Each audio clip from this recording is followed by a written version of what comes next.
आज हम हिंदी व्याकरण के अंतर्गत संधि का अध्ययन करेंगे। बच्चों, संधि का अर्थ होता है मेल या जोड़। जब दो वर्णों की ध्वनियाँ निकट होने पर आपस में मिलकर एक नया रूप धारण कर लेती हैं, तो वहाँ संधि होती है। जैसे वचन धन अमृत।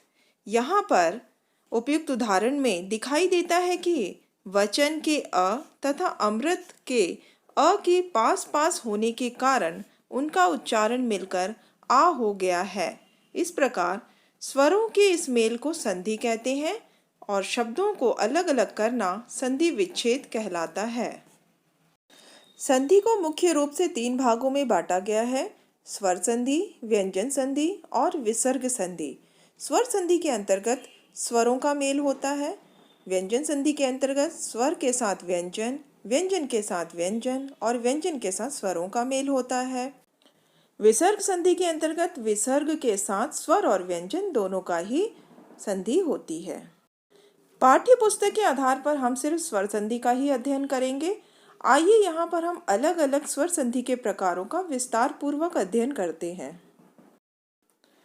स्वर संधि, जैसे ये नाम से ही ज्ञात होता है, स्वरों का मेल। तो परिभाषा रूप में हम देख सकते हैं, दो स्वरों का आपस में मेल होने पर उनमें जो परिवर्तन आता है वह स्वर संधि कहलाता है।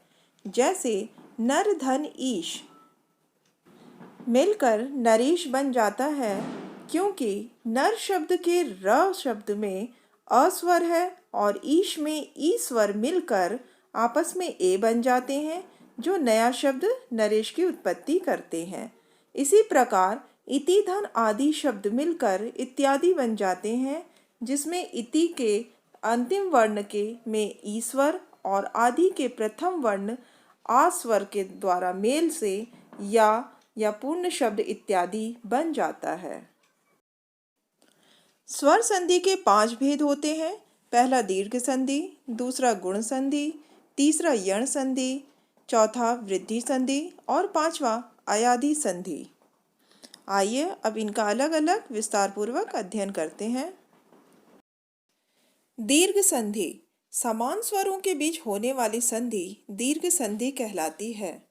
जब ह्रस्व या दीर्घ स्वर के बाद ह्रस्व या दीर्घ स्वर आए तो दोनों के मेल से दीर्घ स्वर हो जाता है। जैसे सत्य धन अर्थ मिलकर सत्यार्थ, प्रतिधन इच्छा मिलकर प्रतीक्षा, सुधन उक्ति मिलकर सूक्ति बन जाते हैं। गुण संधि, इस संधि के अंतर्गत अ आ का मेल ई से होने पर ए, उ से होने पर ओ तथा री से होने पर अर हो जाता है। इसे गुण संधि कहते हैं। जैसे स्वधन इच्छा स्वेच्छा, महाधन ईश्वर महेश्वर, हितधन उपदेश हितोपदेश, लोकधन उक्ति लोकोक्ति, सप्तधन ऋषि सप्तऋषि, महाधन ऋषि महर्षि हो जाते हैं।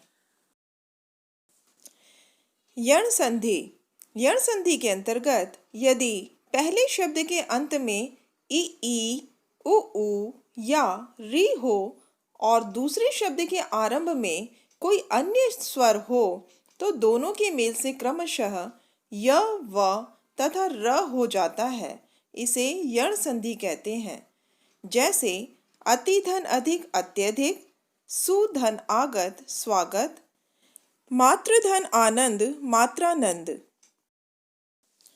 वृद्धि संधि, वृद्धि संधि के अंतर्गत जब पहले शब्द के अंत में अ या आ हो तथा दूसरे शब्द के आरंभ में ए आए ओ आओ आए, तब दोनों मिलकर ऐ और औ हो जाते हैं। इसे वृद्धि संधि कहते हैं। जैसे एक धन एक मिलकर एक, तथा धन एव मिलकर तथैव, परम धन औज मिलकर परमौज, वन धन औषध मिलकर वनौषध बन जाते हैं।